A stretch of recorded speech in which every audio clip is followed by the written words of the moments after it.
কাছে আমরা আমাদের রোগের জন্য জীবনের নিরাপত্তায় আসি ডাক্তার, এরা দুটোই আজকে দুর্নীতিতে একদম নিমজ্জিত হয়ে গেছে। রাজ্যের মানুষের ভবিষ্যৎ খুব খুব খুব সংকটে আছে। বামেরা স্বাস্থ্য দপ্তরে থাকলে এ প্রশ্ন আপনাদেরকে আজকে থানার গেটে করতে হতো না। দেখতেন যদি এই অভিযোগ আসতো, পশ্চিমবঙ্গে যদি বামেদের স্বাস্থ্য দপ্তর থাকতো, লাল ঝান্ডার স্বাস্থ্য দপ্তর থাকতো, তাহলে কবে কে কোথায় সাসপেন্ড হয়ে যেত আর কবে কে শাস্তি পেয়ে যেত। যেহেতু এটা তৃণমূল কংগ্রেসের স্বাস্থ্য দপ্তর চলছে, যেহেতু এটা বিজেপির ছাতার তলায় তৃণমূলের স্বাস্থ্য দপ্তর চলছে, তাই আজকে এই আন্দোলন রাস্তায় নামতে হয়েছে। আর দীর্ঘদিন অভিযোগ থাকা সত্ত্বেও কোনো পাতা উল্টে দেখেনি।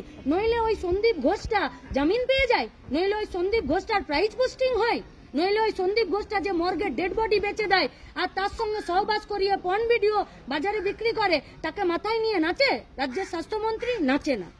পশ্চিমবঙ্গ ফার্মাসিউটিক্যালের কোনো ওষুধের বিকল্প ওষুধ না এনেও সমস্ত ওষুধকে বন্ধ করে গেল, এরপরে রোগীরা কোথায় যাবে, কি করে?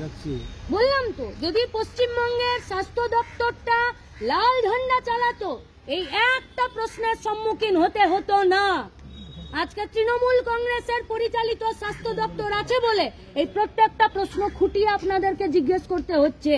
জিজ্ঞেস করুন পুলিশকে, স্বাস্থ্য দপ্তরকে, আরজি করে পাথরতা যে ডাক্তার, সেখানকার ছাত্রী, কেন তার ডেড বডিটা এরা নিজেদের দায়িত্বে নিয়ে গিয়ে পুড়িয়ে দিল, নিজের মা বাপকে না দেখতে দিল?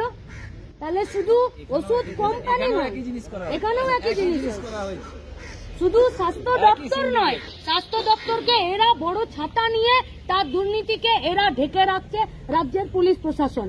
আমাদের খুব ভয়, যাদের কাছে আমরা নিরাপত্তার জন্য আসি নিজেদের, আর যাদের কাছে আমরা আমাদের রোগের জন্য জীবনের নিরাপত্তায় আসি ডাক্তার, এরা দুটোই আজকে দুর্নীতিতে একদম নিমজ্জিত হয়ে গেছে।